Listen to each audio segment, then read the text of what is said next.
همینجوری اینترنت نمیپرده.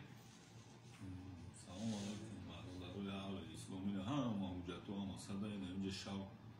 تا سهر معمول کردن در رو نمی عبیزیان که شده اینجا پریچینش هم نمیگم ایشم میگیم سرمونده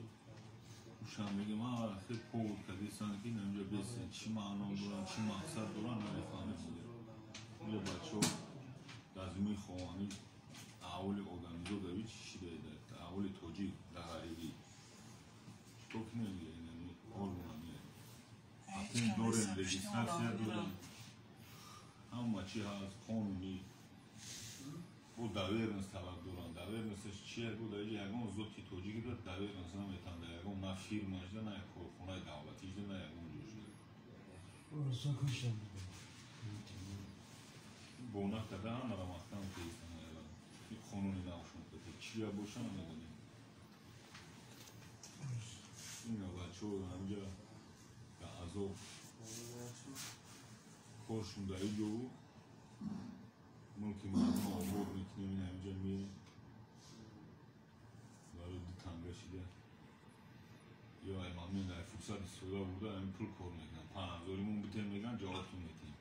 بعد اونا 10000 بعد اونا بونا کده میگن دیپورت میکنیم چون چی برو یا کدام شب وارد کنیم نبفهم برادر پاتنت هم دروغ بوده دیگه شون پاتنت هم داشته باشیم میگیرم نداشته باشیم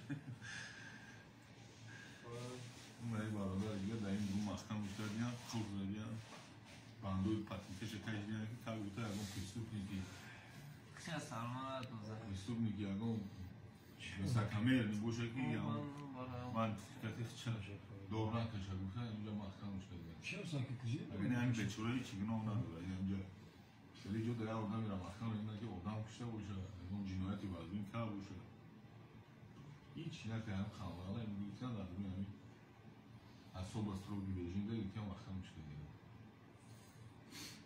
نه چی داشت کجی؟ نیست چی میشه؟ چی میشه؟ برادر